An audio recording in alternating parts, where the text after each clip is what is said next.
okay? Okay. Yeah, I can fix it in the editing. Okay, and here we go. Attorney General Rokita, the Indiana Supreme Court concludes that the respondent you violated Indiana professional conduct rules. That, when you saw that, did you see it coming, and does that pretty well sting? Well, yeah, we did. In fact, that's how we answered the complaint. We said that, you know, we could see how a reasonable person, especially if you're just watching the news about this, could find that, you know what, maybe he said a couple words too much or something like that. So we admitted that, because what I wanted to do was get this off the plate.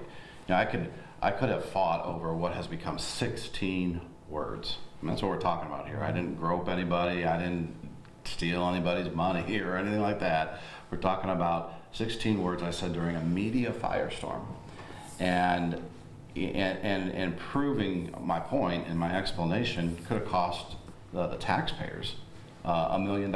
So this was my effort to be the bigger man and to resolve it, and I'm pleased that the Supreme Court agreed. The fact of the matter is, I was not fined. I was not found to have broken anyone's confidentiality, and I was not found to have broken any laws whatsoever. These are style points I was criticized for, and I take the criticism, and now it just frees me up to focus on these important issues like pro-life rights even more. And with that said, Attorney General Rokita, with this ruling, are you going to tone it down a tad? Not necessarily what your message is, but the verbiage that you do use. I don't think there's, like I said, if you're going to critique me for the millions of words I say in a given week, and it comes down to 16 of them, I think I have a pretty good record. All right. Dr. Caitlin Bernard, she was reprimanded by the Indiana Medical Licensing Board. What would you tell her now after all this has apparently been resolved? Well, I don't know if there's anyone listening, but you know, we have professional standards, and we have to uphold them. This was, first of all, this was never about abortion. This is about patient privacy. And the fact of the matter is, as the Medical Licensing Board agreed, and Dr. Bernard did not appeal their decision, as the Medical Licensing Board found, she violated a patient's privacy. Now, here's why that's important. We cannot have health care that works for us as people if you don't have trust between doctor and patient. And the fundamental link of that trust, the foundation of that trust, is privacy. That when you talk with your doctor, you don't have to read about it on the 6 o'clock, or see it on the 6 o'clock news, or read about it in the paper. And that's exactly what happened to this 10-year-old little girl. Tragic, terrible, awful situation. My problem with Dr. Bernard, which was proven correct, was that she violated patient privacy, and we can't let that stand. And by the way, don't think this is a vendetta against Bernard.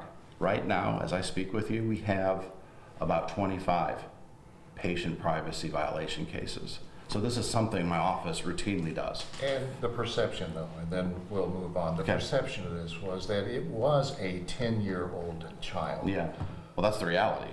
Yeah. The reality, Yeah. but the perception that brought this debate to a fever pitch shortly after it was revealed. How do you respond to that? That basically a 10-year-old girl could conceivably be told, you're going to have to carry this child to full Well, time. I don't think that's, no one told the girl that. That certainly wasn't Indiana law. That's still not Indiana law. There's exceptions for what happened to that girl, which is clearly a rape.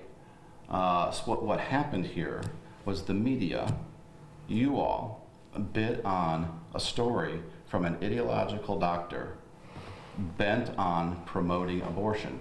That doctor couldn't help herself and ran to you all to say, look at this. Now, the background of that is the General Assembly, while she was talking with you all, was debating a pro-life bill, and she was trying to derail that.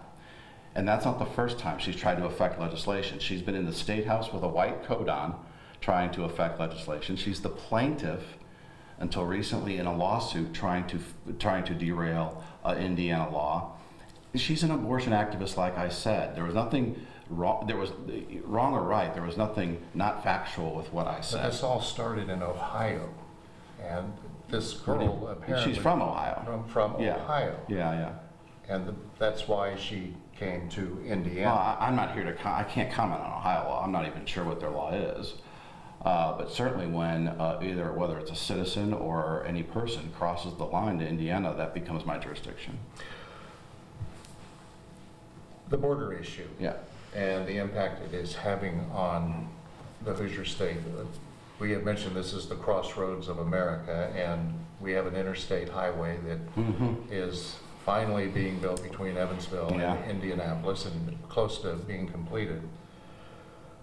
What is the impact? And what is your concern right now with what's going on south of us? Well, I'll tell you, I'm in Evansville today to meet with great law enforcement leaders, from Prosecutor Diana Morse to the sheriff to the chief of police. Indiana has become the first non-southern border state to file a lawsuit against Joe Biden for not enforcing federal law, not policing the border, letting millions of people come by, and they're not just family members. Very few of them really are families. You see that on TV, but the vast majority, and having seen this myself, been down there 3 times in order to file these lawsuits that we have, what you see are single males, mostly criminals from their own countries, coming to do us harm, bringing sex trafficking, fentanyl, associated with the Mexican cartels, and your local law enforcement knows it. They see it every day. So we're going to compare notes. I'm looking forward to their briefing. And then we're going to maybe amend our lawsuit to make it stronger, our 4 lawsuits, but certainly use that information to the best of our ability to get this president and this administration to enforce federal law.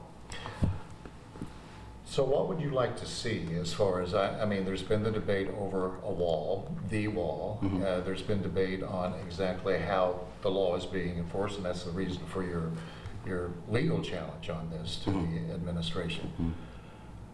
What's the solution? What would you like to see? Well, certainly it is a wall. How do you enforce that? Well, you build it. What do you mean? I mean, how do you enforce what you're seeking enforcement of? And Yeah, how I see will what you're that- saying. Oh, in the how will that- lawsuit itself. Yes, Yeah. thank you. So we asked for a couple different types of relief. We asked for monetary damages because in Indiana, for example, it costs us $10,000 per student. So from that, I can determine how many illegal alien children we're educating and come up with a cost. But this is not about money. That's one of the remedies we're seeking. We want a change of behavior. If you followed the law, if you enforced federal law, if Joe Biden enforced federal law, you'd have a wall. You would have a border patrol, because that was part of it, where it's funded and it was stopped. And by the way, he's doing it again. You understand? He's now building the wall. He's now agreeing with President Trump. The construction of that wall should never have been stopped. On behalf of Hoosiers, I witnessed piles of steel, nails, concrete, stacked up, wasting away because Joe Biden had federal workers walk off the job. And now they're starting it again. So clearly the wall is effective. Clearly, it's not a magic pill. It's not the only thing you should do. But it's called for in law, it's funded in law, and it should be done. You are going to seek a second term.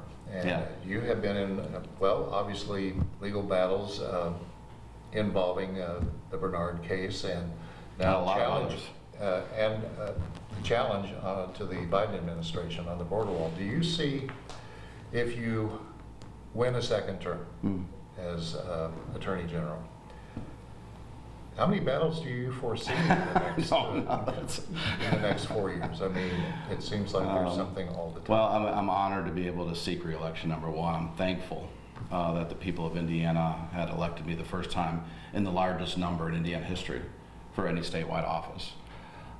It's a trust, and I expect to continue earning their trust. And the way I do that is I'm going to continue to fight for them. I'm going to continue to fight for the little guy. And that means the rule of law. And that means if everyone else has to follow the law, so should Joe Biden. And that's the best lesson we can teach our kids. So whatever, and it's not just about Joe Biden. He happens to be our president who's not following the law. And that's a big example that he's badly setting. But whatever the issue, and there's a lot of national issues that are coming my way from Congress. You know, I used to serve Indiana in Congress for 8 years. And a lot of those issues, because Congress is not getting anything done, it's a place of theater, some of these issues are coming to the AGs because we're moving the needle. You opened this door about the President of the United States not following the law. Mhm. With all of the things that have been going on in the last 3 or 4 years with former President Donald Trump, Mhm. do you still support him and basically his message? He's facing 4 legal battles where he's a target in a courtroom. What do you Well, say? yeah, I think that's the right way to describe it. He's a target in a courtroom. I mean, this would not be happening to any other sitting or non-sitting former president of the United States. I think he is a target. I think he drives the establishment and the left and the socialists and Marxists crazy. They hate him and they just can't get over it. Now, I'm not here to say whether he's the innocent person. I'm not here to say he's the second coming of Jesus. I don't know that. But I think most everyday Hoosiers can see what's happening here. It's the weaponization of our legal system, and it's a very dangerous thing because it's only the rule of law. You heard me throughout this interview talk about following the law, the rule of law. And the rule of law is really the main thing that separates us from the rest of the world, that separates us from being a kangaroo kind of court or a third world nation where they follow the person, not the law. This pin has Lady Justice on it, and it's part of the culture of our office. She is blindfolded, meaning she's not supposed to care as she judges.